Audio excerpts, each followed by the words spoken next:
Could follow?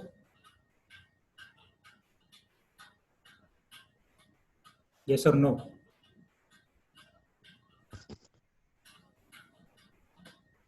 Yes, sir. Jimit said he's following. What about others? We can put it in chat. Yes. Yes, Raj also says he is also following.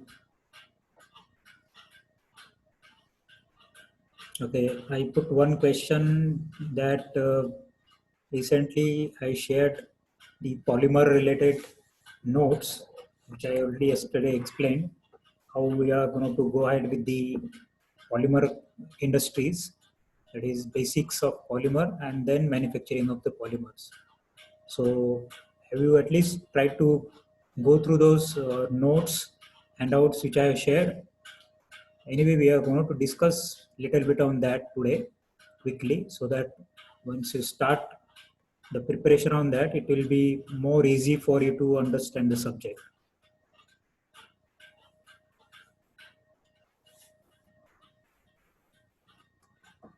So most of you are saying you have gone through it. Good. So as of now, 35 people are there.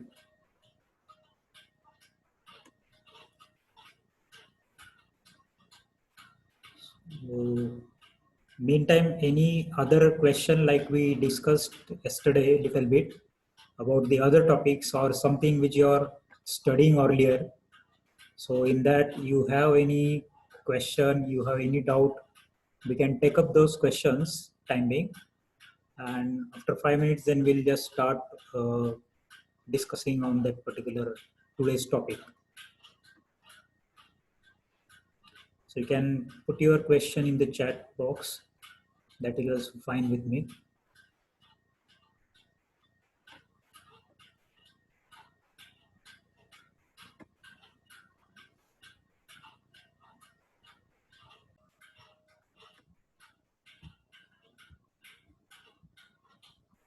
So are you able to hear me? Okay. So yesterday we discussed about the polymer. Yes, sir.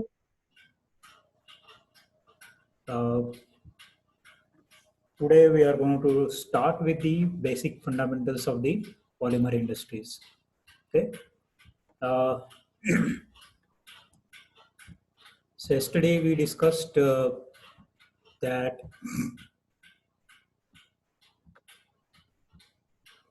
what is polymer means.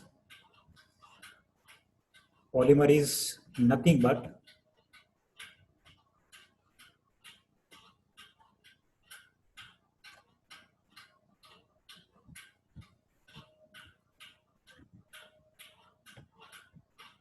it is the many monomers joined together to form a long chain molecule, and which has very high molecular weight.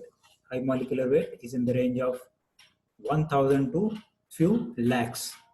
And of course, all these things are made out of the single unit actually. Now, what is the basic backbone, or what is the fundamental unit based on which these polymers are built up? So the fundamental unit is the monomer.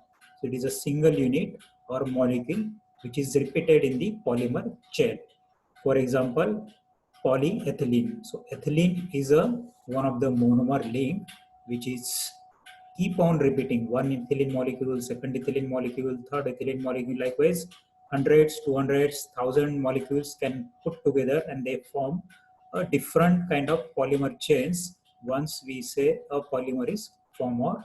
And based on that, a single unit of ethylene molecule, whatever its molecular weight is that, it will keep on adding with the all polymer chains which gets attached into the structure. So typically what we call as a, or what comes under the category of polymers, different type of plastics, fiber materials, then different type of paint based materials, they are comes under the category of polymers. And there are two types of polymers basically. One is called natural polymer, another is called the synthetic polymer. So what are the examples of natural polymers? The natural polymers are cellulose, lignin, protein, our whole body structure that is made out of the DNAs, RNAs. Out of that, DNA is the main constituent which is coming under the category of natural polymers. And of course, the naturally occurring rubber materials, natural rubber, this comes under the polymer category or natural polymer. Then what is the synthetic rubber or synthetic polymers? So those polymers which are man-made materials or which are made out of the simple organic molecules having multi functionalities, they are considered as a synthetic polymer. So what comes in that category? Polyethylene, polypropylene, that is PP, acrylonitrile, butadiene, styrene, ABS, polyethylene terephthalate, PET, nylon, and so on and so forth. These are the different type of polymers. So just to get back, these polymer industries are not very old. When I say polymer industries, means synthetic polymer industries are not very old. They are started in the early 20th, somewhere in 1920s, 1930s. The things got invented when scientists were working on some manufacturing of some chemicals, and accidentally some of the polymers got invented. Uh, Amongst them, your Teflon, that is polyethylene terephthalate, sorry, PTEF, which is one of the accidentally found polymer. Similar way, polyethylene is also a polymer which was found accidentally when the scientists were doing some studies using the acetylene gas under high pressure conditions and temperatures. The cylinder was pressurized, and after 2 days, when they wanted to utilize that particular gas, they found that the cylinder feels to be empty. So earlier, when the pressure of the gas was there, that pressure was no more visible on the dial gauge. So the people got surprised how come it so happened that within the 2 days of the activity, the gas got completely consumed or got lost or so. And that then they found out, they cut the cylinder and found out at the bottom a white mass or powdery material was settled.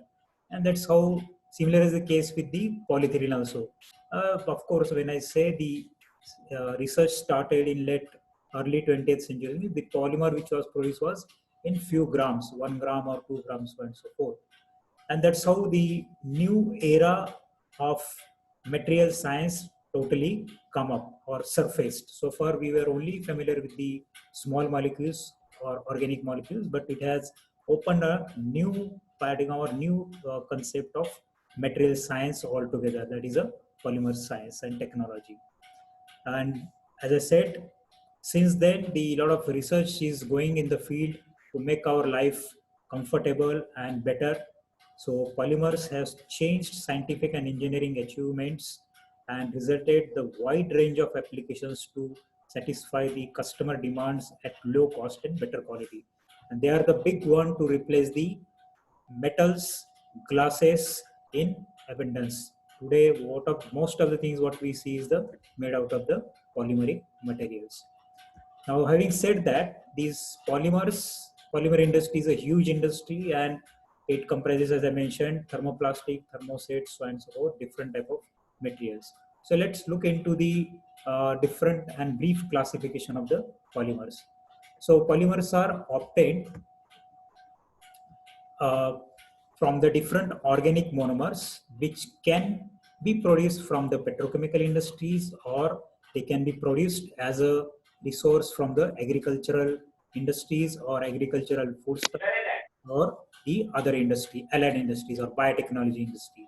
Those raw materials generally we take, and then based on the different sources, different inputs, different features associated with the different type of chemicals, polymers are generally classified into 4 categories based on the physical structure and chemical structure, preparation method, physical properties, and applications. Sometimes, as I mentioned yesterday when I was just briefing about that, some of the features of the raw materials, maybe physical property, maybe physical structure, or maybe some application oriented things or maybe preparation method can be put together, or one particular type of polymer can come under the 2 or 3 different type of classification as such. So we'll look into the general types of classifications. Of course, some of the details what I shared and what I'm discussing is available with the Dryden book. So first is physical and chemical structure of the polymers for classification. So yesterday I discussed what makes the polymers distinguishing between the lower molecular or simple organic molecules and the organic molecules which get converted into polymers. That is the functionality or degree of polymerization. So what do you mean by functionality? Functionality of monomer is its degree of polymerization that determines the final polymer that will be formed due to combination of monomers. Means these functional groups associated with the monomers are responsible to add on similar or different type of monomeric unit in the polymer chain or in the final polymer structure. So that functional group, or how many such functional groups keep on repeating themselves or reacting themselves to produce a long chain of the polymer, that is called as the degree of polymerization. So that means the number of reactive bonds or groups that are available for coupling will determine whether a monomer, that means monomer that can be of then classified as a monofunctional groups, bifunctional groups, trifunctional groups, or polyfunctional groups. So typically, what is meaning of monofunctional groups? When a single reactive group is present in the monomer molecule, then it is termed as a monofunctional or unifunctional polymers. So generally what is that? Monofunctional groups cannot lead to the propagation of the polymer chain. For example, I just mentioned yesterday, carboxylic acid, where COOH is the single or monofunctional group. So when it comes, let's say, in contact with another similar functional group, what may happen? Either OH or H of other functional group may get eliminated. It may end up into producing ester or ketone kind of linkage. So it will not get converted into polymer as such. So what is then next is the bifunctional. So when two reactive groups are present in a monomer, see, understand one thing, we are talking about the functionalities present in a single monomer. Single functional group monomer cannot produce a polymeric chain. That also we discussed yesterday. So any monomer which contains two functional groups, maybe of same nature or of different nature, they are termed as bifunctional, and more often not, the polymerization reaction with bifunctional groups occur when a double bond splits. For example, what is the example of double bond? Polyethylene formation. So ethylene, which has a C double bond C structure, in that a pi bond will breaks and produces the functionality which is responsible for carrying out the reaction, and that's how the polyethylene keep on producing the polyethylene chains basically. And if double bonded molecules is present, then polymer would form the polymers. Other example is, I just told yesterday about the nylon type of polymers, hexamethylene diamine and adipic acid. In hexamethylene diamines, there are two amine groups present, and adipic acid, there are two acid groups present. So these type of two functional groups, but here these two are the different monomers. In case of polyethylene, ethylene is the only single monomer. In case of nylons, like nylon 6,6, hexamethylene diamine and adipic acid, these are the two different functional monomers which can react together and produce the polymeric chains or polymeric materials. Another type of monomers are the trifunctional, which contains the three reactive groups.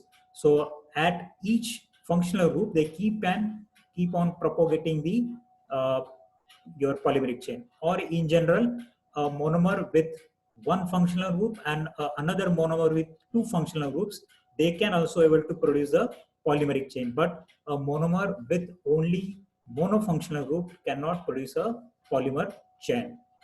So just to give an illustration, this first image is of a monofunctional group, which upon reaction will only form the combination of two monomeric molecules.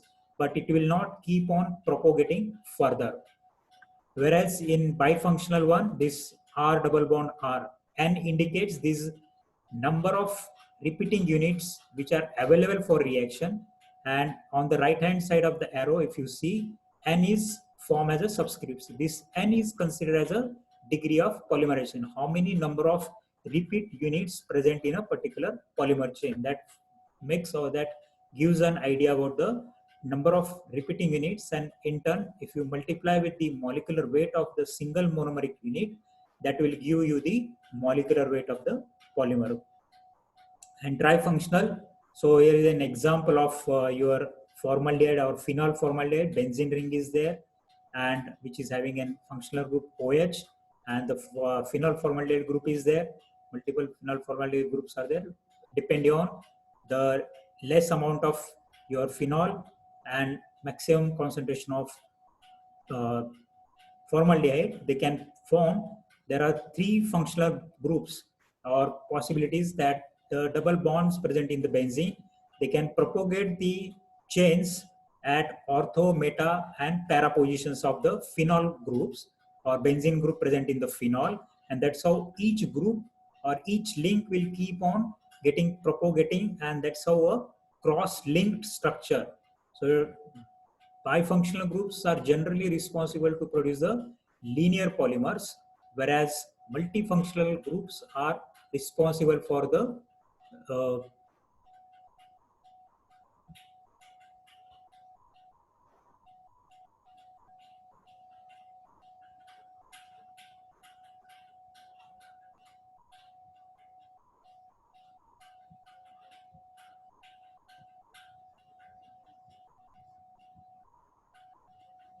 are you still getting the green screen, or you are able to watch the? No, now it is fine. Now it is fine.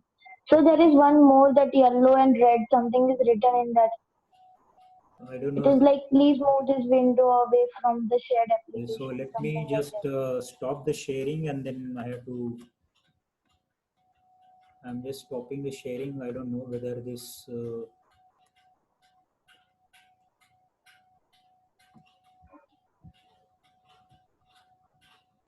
Okay, so far what is been just discussed on our initial couple of slides, are they fine? Because some of you are saying that you are sure getting some green screen or something. So was that things clear? Even you can refer Yes, the sir. download the last part PPTs, was only the the drawing. notes. You'll get a little bit idea what I'm just discussing. Even though if you're not able to watch the screen, but at least from those notes you'll able to follow what I'm speaking basically. Yes, Raj, you are telling something. Yes, sir. Only the last slide was a problem. Now it was fine. Yeah, I'm saying like you can download those notes. So sometimes if you couldn't able to view my screen, the notes are the same thing which I'm basically discussing. Okay. So Okay, sir. All right. let me just check why that some other things probably even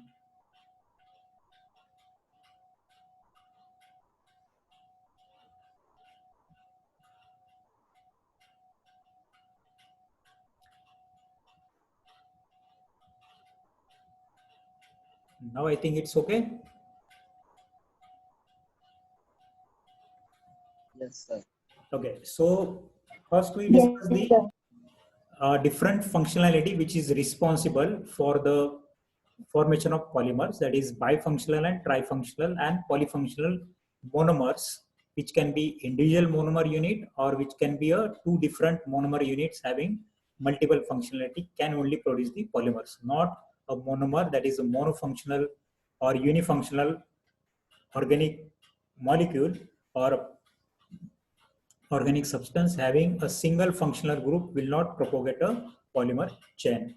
So having said that, we'll just discuss the next type of classification of polymer, that is the classification based on the physical structure. As I mentioned, bifunctional polymers. So these bifunctional polymers, they produce the linear structure, and I just gave an example. This R is a repeat unit. That repeat unit you can consider, let's say, ethylene, propylene, styrene group or whatever it may be. So they These are like individual ethylene molecules or individual polypropylene propylene molecules will produce polypropylene, polyethylene. Likewise, these are the linear polymers. So these polymers have a linear structure. So it looks like each block is arranged in a linear fashion, just like draw a single line passing through the backbone chain. So there are two different things: the carbon, which is a main structure, that is called backbone chain, and the pendant groups, something like sometimes H is attached, sometimes another amine groups or amide groups are attached. They are called the pendant groups or bulky functional groups or side groups basically. So the carbon-carbon chain, if you keep on linking those dots, they will consider as a, or they will form a linear chain. So best example, of course, when we say linear polymers, most of the thermoplastic polymers, what is thermoplastics, we'll quickly look into, and which is having high molecular weight. I have just given an example, that is HDPE, LLDPE. These are the polymers, they are considered as a linear polymers. Polystyrene, polypropylene, uh, polyvinyl chloride, these type of polymers, they are called as a linear polymers. Then next category is a cross-linked polymers. So these polymers have a 3D network structure. So only bifunctional and trifunctional monomers can form cross-linked polymers. Just now I mentioned in bifunctional that they produce the linear structure, but then now here it is mentioned it is also forming a cross-linked structure. For example, sometimes if you have two different types of bifunctional materials, for example, if you have a mixture of, let's say, if you do cross-linking in that structure where a monomer, for example, butadiene, how many functional groups butadiene has?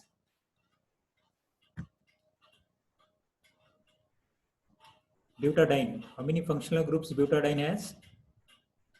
Like ethylene, it has a one double bond.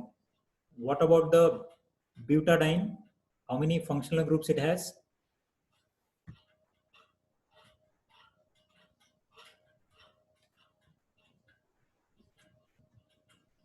Yes.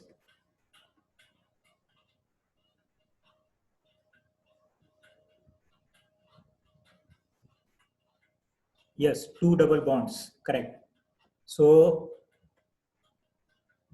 these type of polymers, they can form a cross-link structure. So because at two different ends, the different butadiene molecules keep on propagating into the structure, and that's how they can form a cross-link structure. Or if you add some kind of material, they can keep on forming a network-like structure. That's how the bifunctional materials will produce, or trifunctional materials, they will produce a cross-link structure. Just like in previous example we have seen, the phenol has one functional group, that is OH, and formaldehyde, that is a number of course, OH and the double bonds of benzene ring. So those sort of multifunctional groups, they keep on propagating a cross-link type of structure. So earlier we have just mentioned in linear polymers, mostly thermoplastics comes in that category, whereas when we talk about cross-link polymers, the thermosetting type of polymers are the typical examples of the cross-link polymers. Or for example, vulcanized rubbers. The most of the tires which we are using for the automobile purpose, and sometimes the rubbery mattress and rubbery some hard materials what we are using, these are the vulcanized rubbers or cross-linked rubbers, where these are the example. At the bottom, something just I can mention, the RS, these are the different one linear chain, and the at the bottom there is a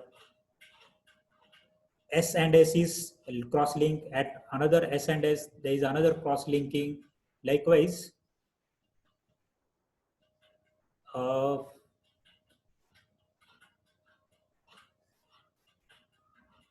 yes, LDPE and LLDP, they have linear structure, that I'll come little bit later on.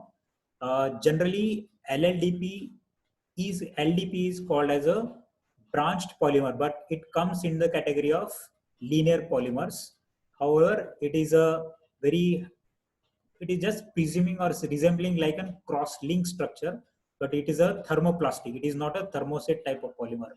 Whereas LLDPE is a completely linear polymer. it doesn't have any branching present in that. So based on this, what we are doing a classification, probably in the next slide you will get an idea. So first category is linear, second is cross-link.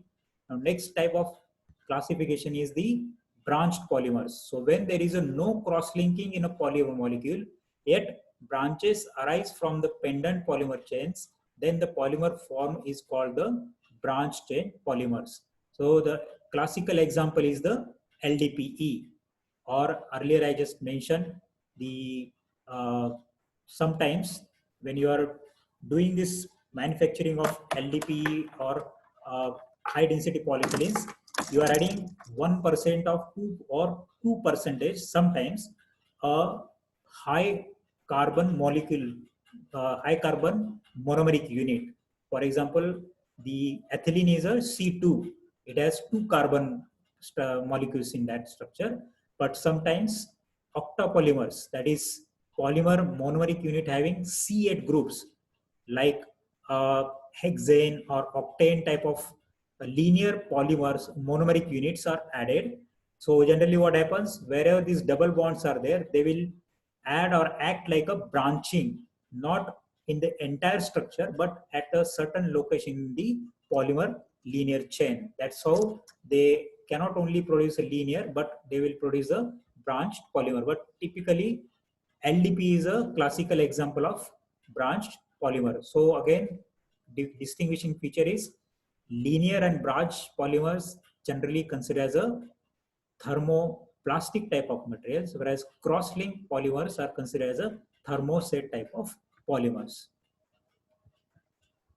Now, there is one more point which needs to be understood here is linear polymers. As I already mentioned, ethylene is the simplest monomer. But if you keep on increasing the carbon number beyond C2, C3, let's say ethylene, propylene. So propylene can be linear and propane or iso, where the methyl group can be in a linear structure or it can be branched as a one of the branching. Another example is PVC, polyvinyl chloride. In that case, the CH structure and Cl structure. So sometimes the both chlorine or hydrogen structures will be on one side of, this is called the backbone chain, all carbon arranged at the center. And these are called as a pendant groups or pendant side groups. Here benzene is one of the pendant groups, or CH2 in that H and H, which is arranged on the either side of the main backbone. So in a linear polymer, the pendant groups can be arranged in a different pattern. So this pattern describes under the concept of tacticity. So again, I'm just repeating, polymers beyond polyethylene comes under this type of category. So what is that? So according to the tacticity of polymer, these linear polymers can be divided into 3 main groups. That is isotactic polymers, syndiotactic polymers, and atactic polymers. Now this particular slide is not there, which I'll share with you all later on. So what is isotactic means? They are a pendant group on the same side of the polymer chain. As I mentioned, this is an example of the isotactic polymers. So let's say this carbon-carbon chain is the main carbon chain, and all hydrogens are on the one side of the carbon chain, whereas this methyl groups or benzene groups are on the other side of the polymer chain. Contrary to that, the middle one is the syndiotactic. So here we have to consider this one as a benzene group, styrene group. This is another styrene group. This is a third styrene group. This is a fourth. Likewise, in all styrene groups, this CH to CH arrangement is along the backbone chain. Whereas in syndiotactic, they have their pendant groups in an alternating fashion. So here, if you see, all the benzene rings are in the one side, or all hydrogen are on the one side. Whereas in this case, this benzene ring in syndiotactic is in this one, like say, right hand side of the backbone chain, whereas the second benzene of the second monomeric unit is on the left hand side. Likewise, in the third monomeric unit is on the right hand side, fourth is on the left hand side. Likewise, whatever the successive molecular molecules are there or monomer units are there, in that the pendant groups will arrange themselves in a alternate fashion but in a systematic way. So they are called the syndiotactic polymers. Whereas atactic polymers means there is no random sequence. There is no alternate sequence, but there is a random sequence. For example, 2 or 3 monomers of styrene will have the benzene ring on the left hand side. Then one of the monomer, the fourth monomer will have pendant group on the right hand side. Then another 2 groups will have benzene ring on the left hand side.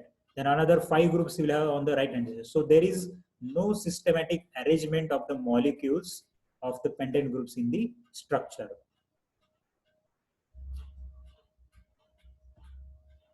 Now it is okay. Is it okay now?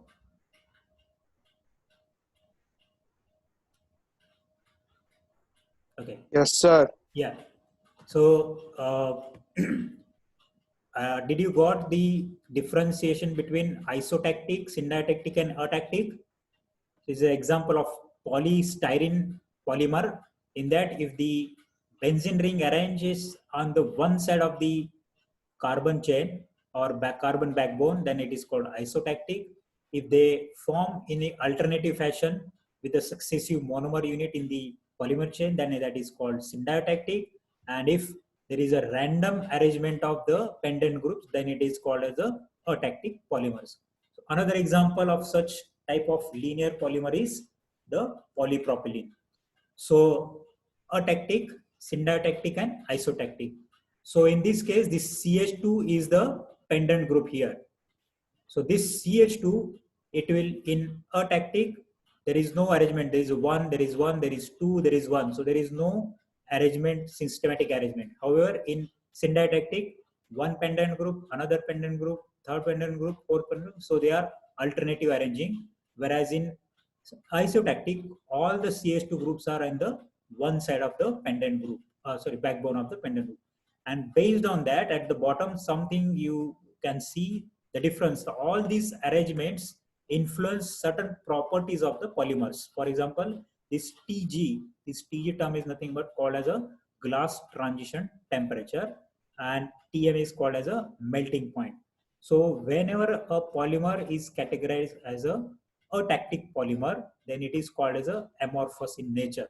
Generally, we know some materials are crystalline, some materials are amorphous. For example, glass is an amorphous material, and then your paraffins and all these things, they are the crystalline material. Likewise, a polymer which has a atactic nature or atactic arrangement of the monomeric units in a polymer chain, these type of polymers, they don't have a melting point. So that means there is no a specific melting point like melting point or boiling point. So they don't convert from solid phase into liquid phase at a particular temperature. That is what is called, they don't have a definite melting point.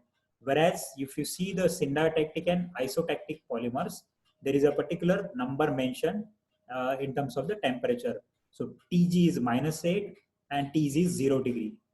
More the amorphous nature, lesser is the glass transition temperature, higher is the tacticity, means higher is the systematic arrangement, higher is the glass transition temperature. So glass transition temperature is nothing but at what particular temperature the solid polymer will keep on becoming softening at the molecular level, not at the bulk level, but at the molecular level. Whereas TM indicates a complete phase shift from solid state into the liquid state. So what do you see? More the systematic arrangement, higher is the melting point of the polymer. So this applies to generally all the linear or branch. So generally branch polymers are called as a atactic polymers, and they will have the no fixed melting point, unlike the syntactic and isotactic polymers. So a quick recap between the differences between the linear and cross-linked polymers. So linear as a macromolecular made out of the many monomer units arranged in a straight line. Here they are the cross-linked polymers of the molecules.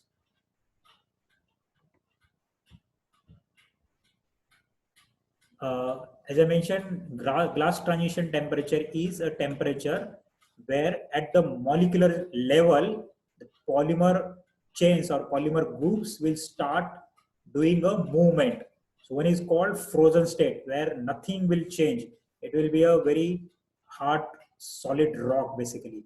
But the temperature at which some functional groups will start a kind of say little movement around its backbone or around its structure, because they can rotate around its like CH bond or CC bond or all these bonds, they can at least rotate at, because once we see temperature is associated with the thermal energy associated, or the energy, it is basically energy associated with the material. So at particular temperature, sufficient temperature, when these bonds will get energy to rotate locally. Now when I'm saying locally means it is at the microscopic level. CC, CH bond and all this, they will start doing the movements at the molecular level. Whereas melting point is a bulk phenomena. Whereas in that glass transition stage, it will be still in the solid stage, but it is the solid will get converted into a rubbery phase. See, if you see rubber is a flexible, so it can keep on stretching or elongating. So that type of motion comes, and that is indicated by the glass transition temperature basically. Is that clear, Shikhar?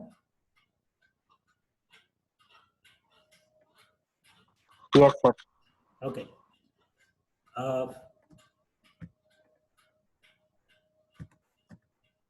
So quickly recap in the sense, linear polymers are straight chain, cross-link polymers are the cross-link structures. They are straight chain structures, they are network structures. Material have high melting points due to the close packing of molecular chains. We have just discussed that thing as a part of syntactic and isotactic polymers. So there is everything can be arranged compactly in a, so it is just like a in a small density, large amount of or large number of molecules can pack together. That's what is a linear or structural or crystalline polymers or amorphous polymers. So crystalline example is high density polyethylenes, linear low density polyethylenes, polypropylenes, whereas amorphous polymer means polystyrene, these type of polymers, or polymethyl methacrylates, more the bulky pendant groups, benzene or the methyl acrylate groups and all these things, it becomes difficult for the polymer chains once they form, and if you want to crystallize them, that crystallization will affect because of the pendant groups. It cannot accommodate or compact themselves in a small or systematic fashion in the groups, and that's how that makes them the impossible to get them their compact structure, and that's how they converted or they can be called as a amorphous polymers. So amorphous polymers or cross-link polymers don't melt at high temperature or tend to become soft materials eventually bond. So they don't have a definite melting point. So if you keep on hitting them, so they will start thermally degrading, but they will not get converted into solid phase into the liquid phase, unlike the thermoplastics. And the degree of cross-linking is 0, degree of cross-linking is maximum. So that's what is the broad differentiation between the linear and cross-link polymers.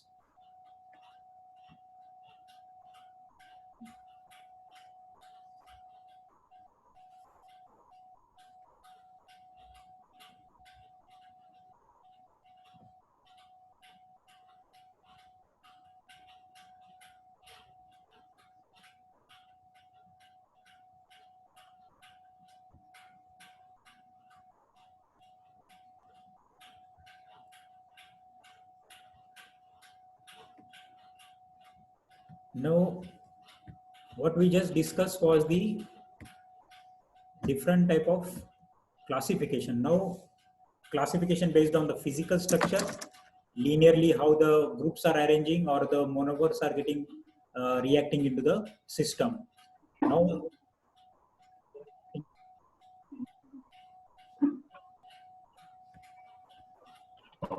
depending on the chemical nature, what type of reactions. Now, all the linear polymers, what we just discussed, polyethylene, polypropylene, and all these things, monomers will keep on adding. So that's what they were called as a addition polymerization polymers basically. There is another type of category of the polymers based on the chemical reactions. So addition, each monomer is adding, and that's how polyethylene, polypropylene, polystyrene, PVC, there is no byproduct of the reaction. So those are the linear type of polymer or one type of category. Another is the basic chemical nature based on that point of view. So depending on basis on which monomers undergo the chemical reaction, the polymers are classified into or subdivided into the condensation reactions or addition reactions. So what is that? It is a stepwise reaction in which monomers react by eliminating small molecule like H2O, ammonia, or CH2O, NaCl, like this example. For example, the again classical example is the nylon 6, adipic acid and hexamethylene diamines. What is the small molecular weight which is eliminating from the reaction stuff is COOH of the adipic acid, one of the functional group, acidic functional group of COH of adipic acid, and in amines NH3, one H will react and one OH will react. That's how water molecule will be released or eliminated. Water molecule is eliminated. Those sort of reactions are called condensation. That means something is condensing or something is getting eliminating from the basic molecular structure or basic monomeric structure. So these type of polymers here, just one of the example is just given to illustrate. So there is a acid COH group and there is another ethanol, let's say H is the functional group. So from this water molecule is eliminated. Likewise, something is eliminating in a small quantity or which has a very small or insignificant molecular weight compared to the polymerization. So indefinite growth of polymer occurs at both ends. The condensation reaction terminates when one of the reacting molecule is completely consumed in the reaction. And benzoic acid reacts with ethanol, undergoes the, who is this?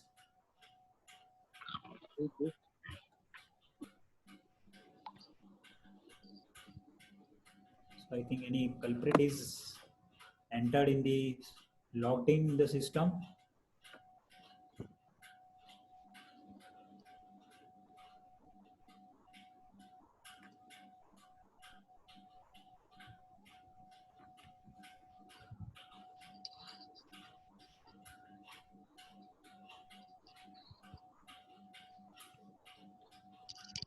Sir आपकी काम वाली आ रही है sir, मेरी आ नहीं रही sir, मुश्किल हो गया बहुत।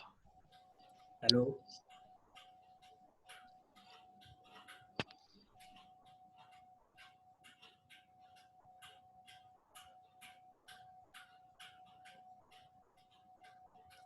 Is don't disturb, talk only the relevant things or chat on the only relevant things.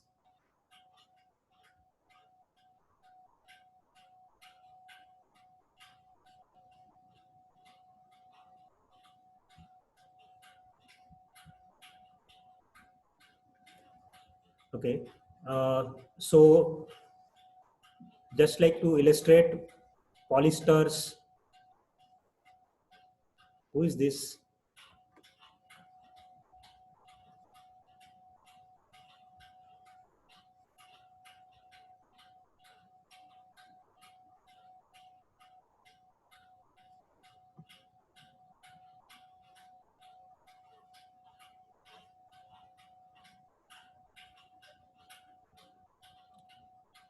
Who is doing mischief on the screen?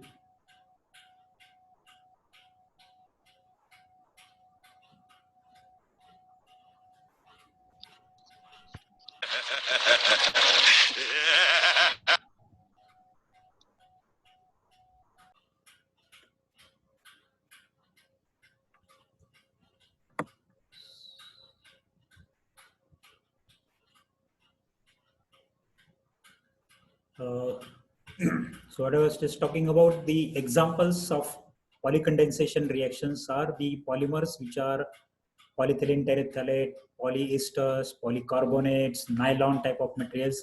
These are the examples of polycondensation reaction polymers.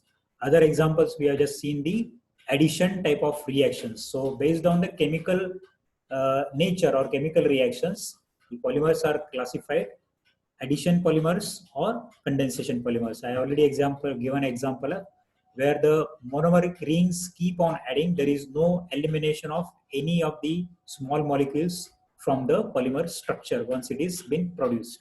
So, but what is the difference? There is a slow reaction, and so molecular weights of eliminating materials will keep on eliminating as long as and when the two different monomeric units keep on reacting. Whereas in case of addition, it follows a reaction mechanism called step reaction or initiation reactions. For example, like step reactions where the pi bond is broken. In case of examples are the polyethylene, polypropylene, and all these things. Chain reactions where the polymer is formed in the single step within the fraction of seconds, and chain kinetics occur in the initiation, propagation, transmission, transfer, and termination. And then the third one is so based on that, if a single monomeric unit is present, then that monomeric unit, it can be considered as M or it can be considered as N. So here, if it is N, if this is M at the first stage, this M is initiated, it will react with another M. The two M and M will react, then it will react with third. Likewise, the addition or homo means it is a same type of monomer which is present in the structures. That is what called homopolymerization. What is the copolymerization? So M and N can be a different type of monomeric units, and then they, depending on the arrangement of M and N in the structure, depending on the arrangement of M and N into the structure, they can be considered or classified as a random polymers or alternating polymers. In alternating, each monomeric group will keep on arranging themselves in a alternate fashion.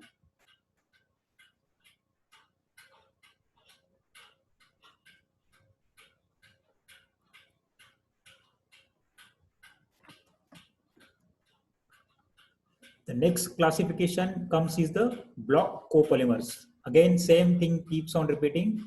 Previously, what we have seen is the copolymerization, whereas M and N are the different monomeric units. Here in homopolymerization, either all M or all N will be there. There is no M or N combination in homopolymerization. In copolymers, M and N can arrange.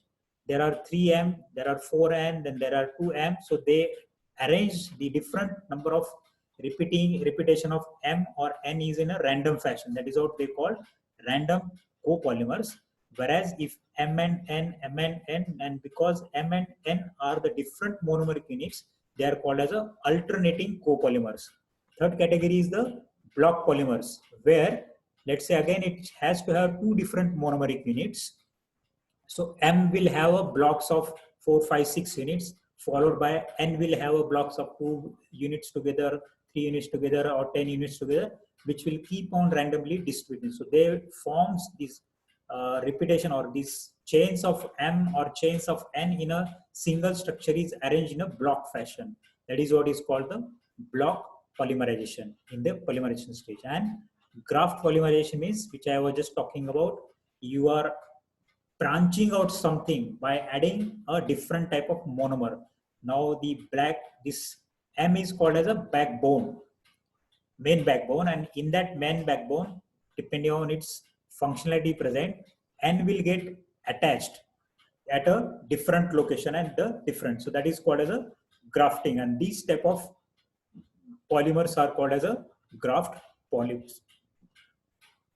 So depending on so far what we have discussed, if you get back to the first slide, polymers are categorized based on the functional groups, based on the physical structure, linear, cross-linked, branched, or based on the reactions, polycondensation or addition type of reactions. Okay.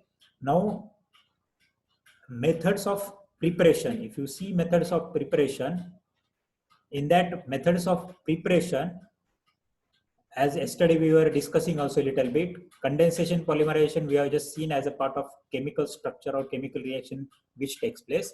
But addition polymerization reaction, where the polymerization is formed in a different way. For example, the first one is a bulk polymerization. So this mode of polymerization may be employed to obtain the purest form of the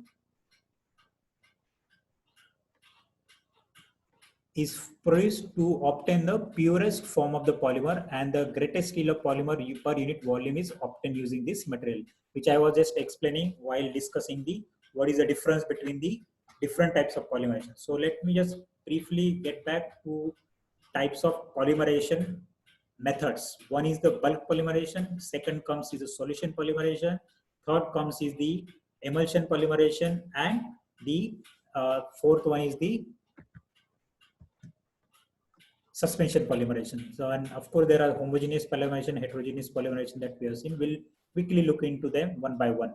So, polyethylene and only initiator. So, these are the only ingredients, whereas initiator is only of fraction, just to initiate or to break the pi bond into the ethylene structure. Once it will initiate a radical, that radical will attack one of the pi bonds or some of the pi bonds present in the ethylene molecules, and this will open the pi bonds, and this reaction will keep on initiating. That's what, there is no other ingredient present or contamination, so-called, say, present into the bulk polymerization. So this method involves only the monomer molecules and initiator and chain transfer agent. Now chain transfer agent means once you know whatever the desired molecular weight you have built up by carrying out a reaction for a specified time period, then you have to stop the reaction. And as I mentioned previous slide, that free radical polymerization, initiation, propagation, and termination. So once you keep initiation, the chain propagation keep on going on. That is, different monomeric units will keep on adding to these polymer chains, and somewhere you have to stop because you have already built up a desired molecular weight. And based on that, you get an idea. Now you have to stop there to close that radical position or close that reactivity. You are adding the chain transfer. Now, one of the video which I have shared in the along with the notes, the basic classification of polymers. So in that, some of these points will be more clear through a pictorial fashion or through a animated fashion. So that is what is a bulk polymerization. But as I mentioned earlier, the polymer, most of the polymerization reactions are the exothermic reactions, and these initiation, propagation, sir and sir termination. रुकिए रुकिए रुकिए रुकिए रुकिए Yes, yes, ये go ahead. सुनिए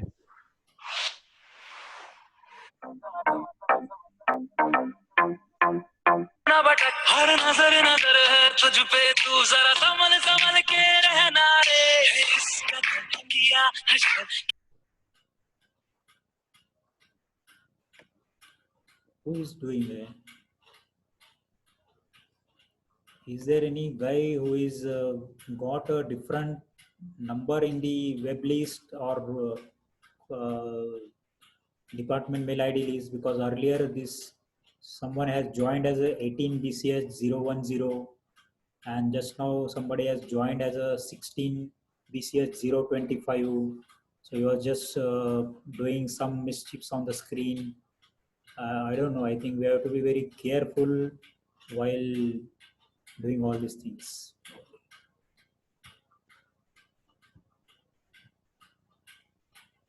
So next come, I was just talking about in case of bulk polymerization, the problem is the high molecular weight built up will take place. And as I said, it is a very fast reaction and a lot of heat is been released. It makes very difficult to control the heat of reaction. So it will build up a very high viscous solution, and then to take out or do the further processing of that type of polymer becomes difficult. So that is one of the biggest disadvantage of the bulk polymerization. So generally LDP, HDP, these are the methods which are done with very precautionary or very careful manner in the industries. So to avoid the limitations of bulk polymerization, the solution polymerization method has been introduced. So what happens in this case? inert solvent is added to reacting component in the reaction vessel in this process. The solvent enhances the heat capacity, thereby reducing the viscosity and facilitating the heat transfer, which I mentioned. The drawbacks of the bulk polymerization process are overcome here. But again, not all the polymers are capable to be produced by the solution polymerization. So although it has some advantage, but it cannot be applicable for all type of polymers. Nonetheless, it can be carried out into batch process, or it can be converted into the continuous operation, this solution polymerization process. Another one is the suspension polymerization. So what happens here, again, some drawbacks of solution polymerization can be overcome here, because everything cannot be controlled out here. So in order to control the enormous amount of heat release in bulk polymerization, suspension polymerization method is developed. So what is that? The reaction mass is dispersed in the minute droplets. Now that droplet size is a less than millimeter size, or in the range of few microns. So what happens in that case?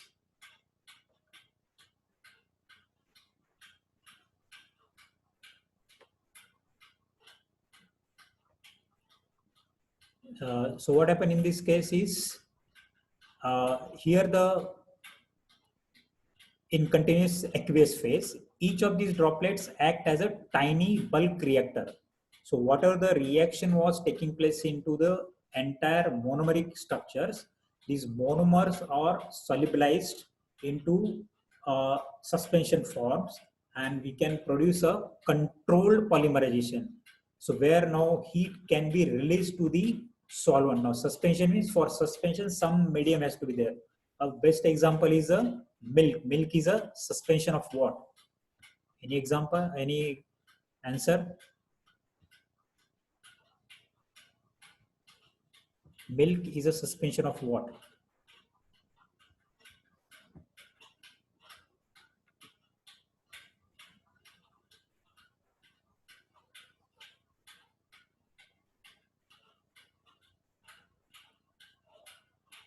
No answer?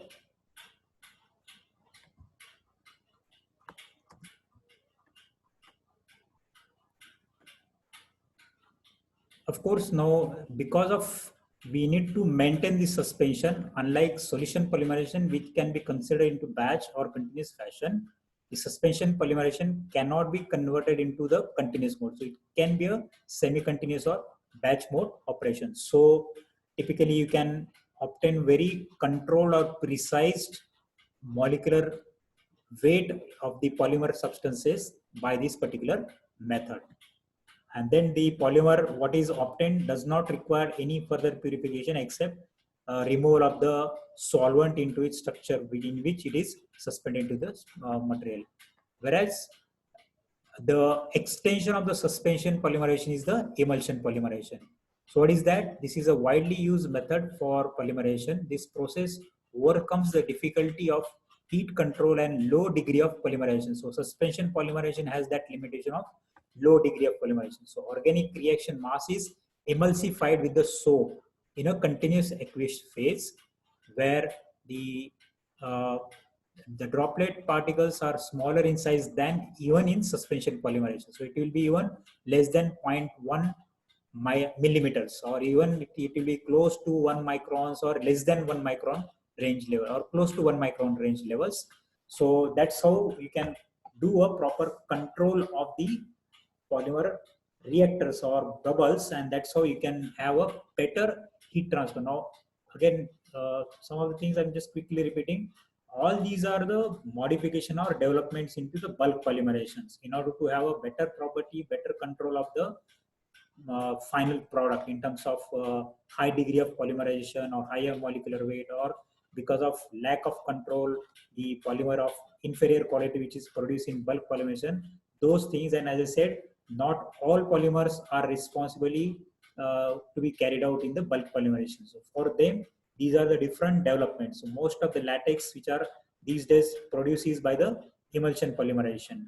So condensation polymerization is a totally different one. That is a aqueous phase reactants are getting reacted. Sometimes the suspension polymerization is the nylons or all the things that are carried out where the two monomers are not miscible with each other, but they will have a kind of phase, like both the phases are not miscible with each other. At the interface, some reactions are taking place, and at that reaction interface, the polymer monomers are being reacted, and the polymer is basically produced.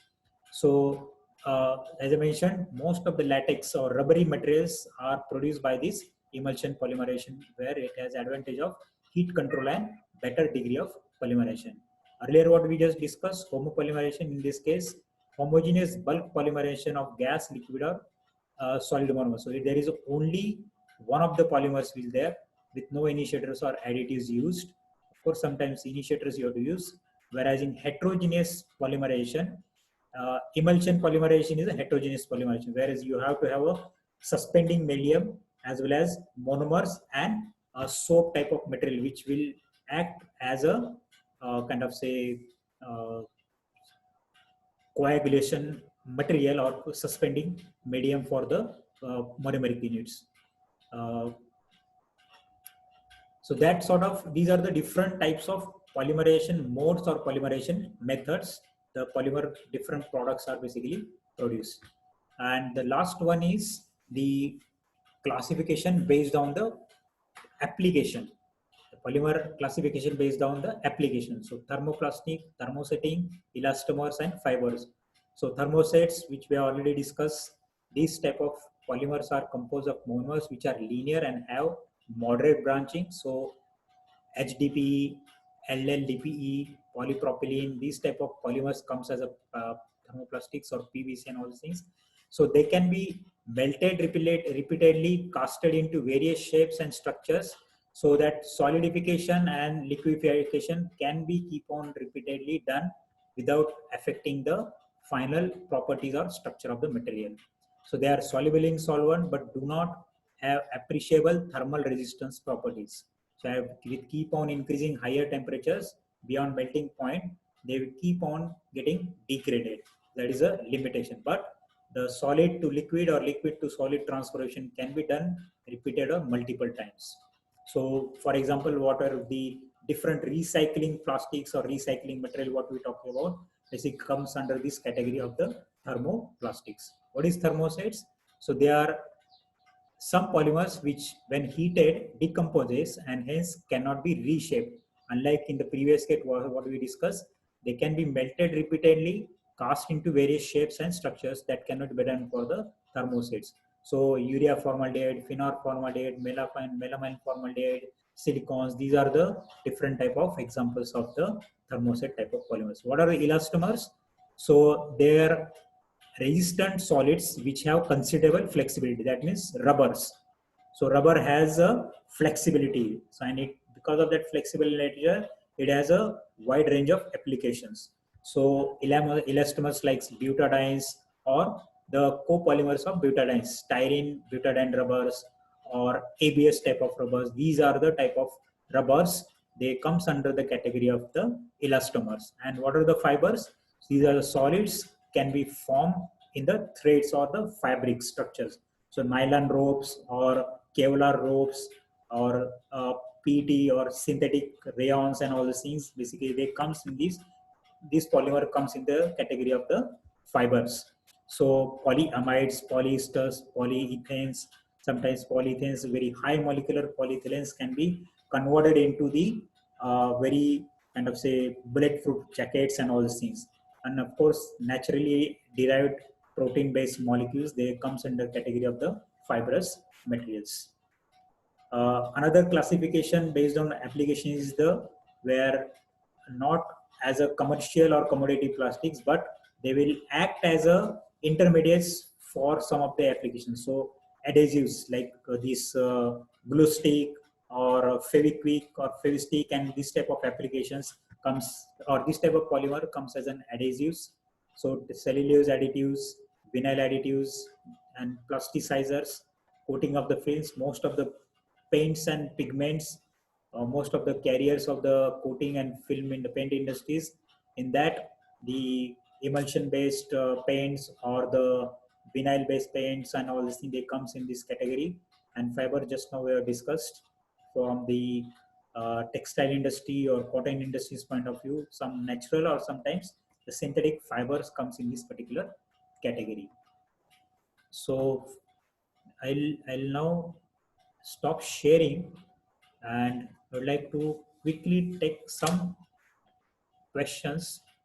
That's what is the basics of the polymers. So someone can quickly recap. I'll just already protein in the fat, fatty acid.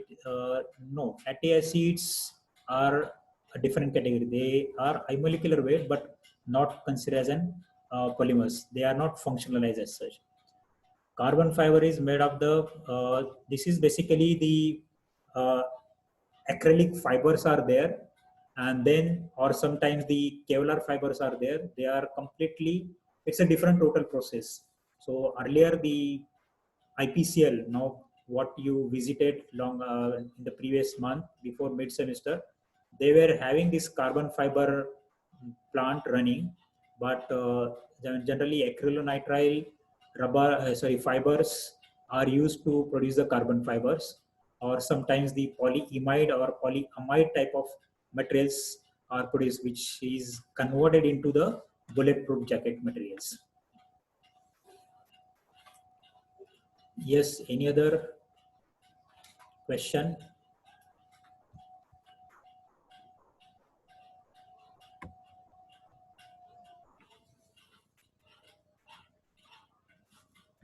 Or whatever I have discussed so far, you have any specific doubt, something which is not clear, I'll be happy to repeat that thing also.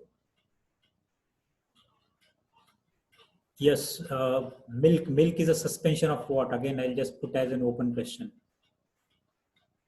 It's our day-to-day life substance which we are consuming. So how you get, I'll put indirect answer, how you get paneer. Many of you might have eaten, go to hotels, then butter paneer, malai paneer and all those things. How you get the paneer?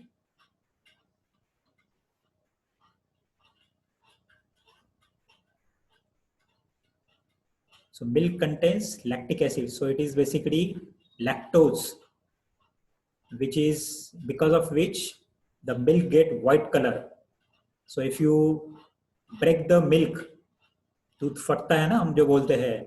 So if it is, yes, it is a kind of coagulation of proteins, but again, it's not only protein. There is a lot of things. Mostly it is the lactose based materials. So दूध फटता है जो हम बोलते हैं. So basically it is an emulsion of water and all these things. Of course, that water is not the regular as such water, but which is obtained from the buffaloes, cows, and all these things. They have it's a different total procedure altogether to get the milk of eating point of view. So it's basically the emulsion of your lactose based or protein based material dispersed into the water. So दूध फटता है जो हम जो बोलते हैं ना, so the water becomes greenish color and paneer becomes a white color. So if you see sometimes later on now, तो दो अलग phase बन जाती है.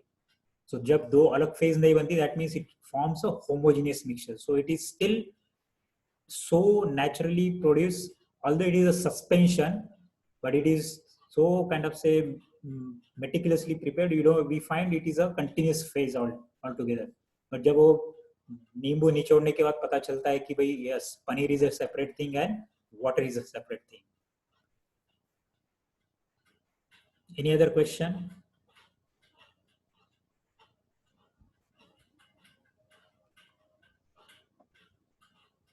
So classification of polymers, different methods of preparations and so on and so forth.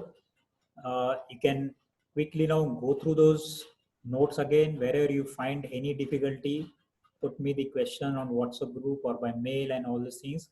Again, sometime today I'll share those manufacturing related stuff. And some of you, those who have last class, yesterday also mentioned, who has a Dryden book with him or her, just share me what are the products manufacturing is discussed in Dryden book, and or if you can do a scan of those pages and share the PDF on with me, and then I can share that thing with the entire group.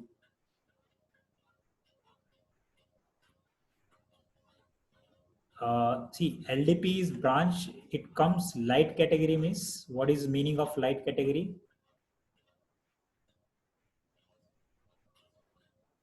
Kartikeya, what is meaning of light category?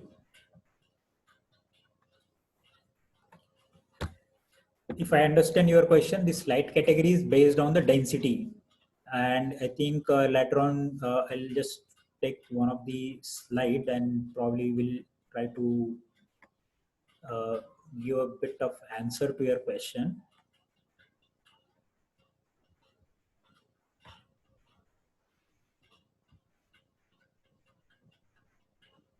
Sorry.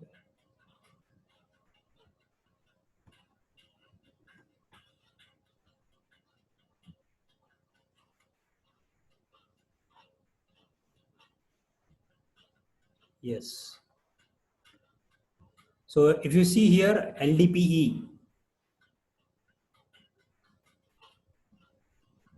So LDPE is having 0.93 gram per centimeter cube as a density. LLDPE is 0.91 and HDPE is the 0.94. So based on the density, if you consider, yes, it is the light category, not the light means it is less than the density of the water.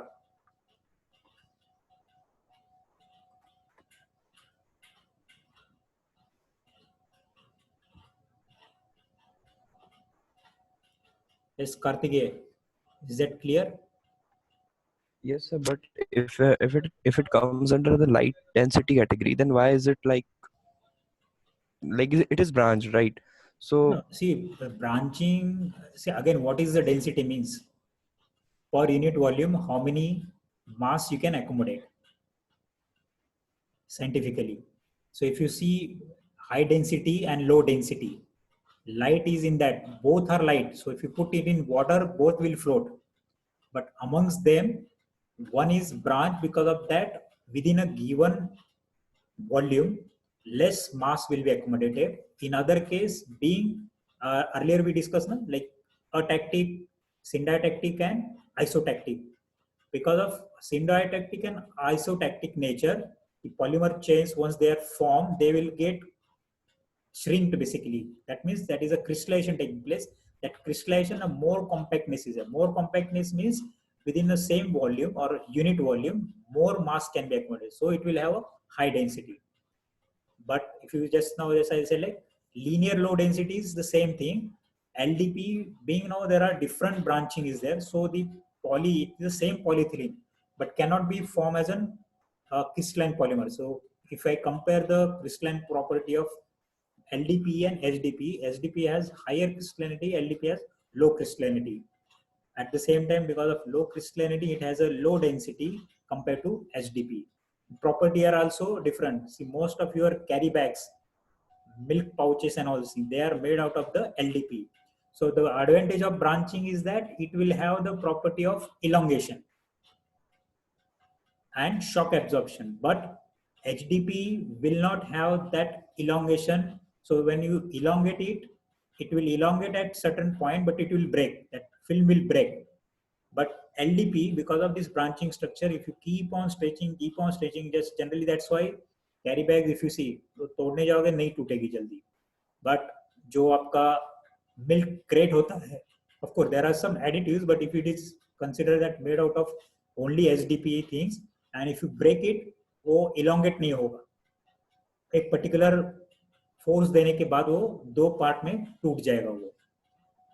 But being so, there are some structural differences how the polyethylene chains are arranged into the structure.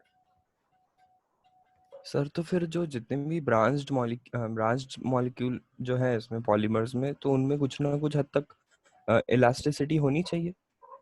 I think generally every polymer, that's how if you see any polymer when it is suggested for any application की पहले requirement देखते हैं, whether it is required for the tensile strength applications, whether it is required for the elongation applications point of view, or whether it has to have balance between elongation and tensile strength. For example, amides, you don't like, for example, some parts in engineering components. So elongation मतलब क्या होता है? They can deform their shape, easily deform their shape. So when we design a particular material where certain fixed engineering structure or engineering shapes are needed, and with prolonged use, that shape should not change. If that application is there, then the tensile or strength property is more prominent, not the elongation property.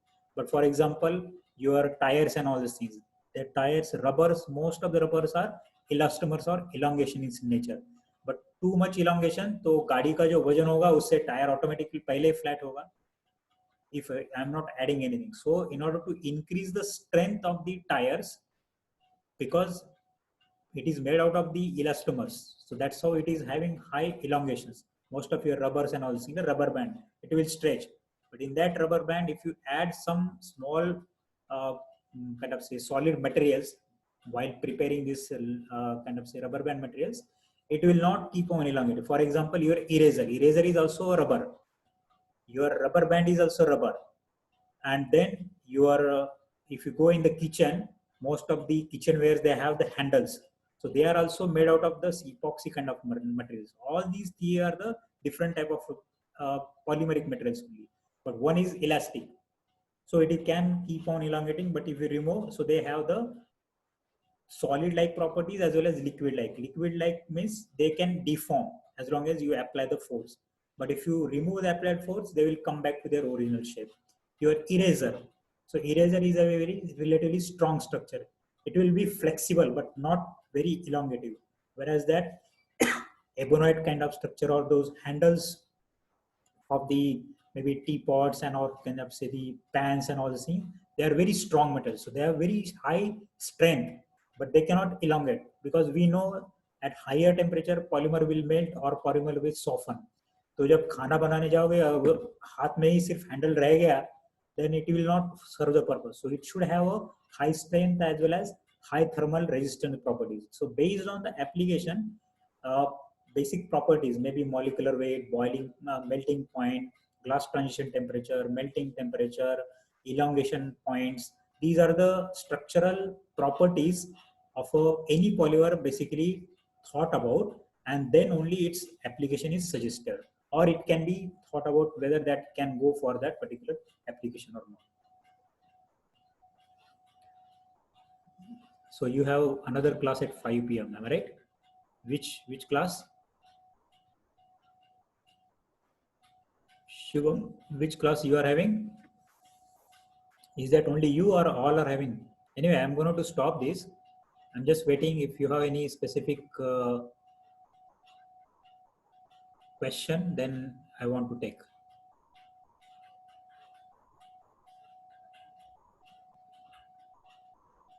No question.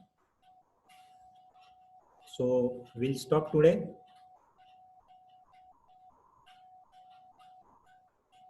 Yes or no?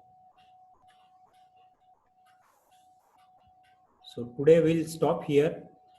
Tomorrow, let me check. If not, little bit one more after one more day. Once I'll share you the polymer related, manufacturing related notes, and then we'll discuss some of the things. Meantime, someone just mentioned me who is having the book. So share me the scan pages, scan those images and share prepare a PDF of that and share with me, and accordingly I'll share some of the other notes which will be easy for you for the preparation purpose. Okay, so thank you all, and as I said, if you have any specific doubt or question, get back to me on WhatsApp group or by sending mail. Okay, thank you.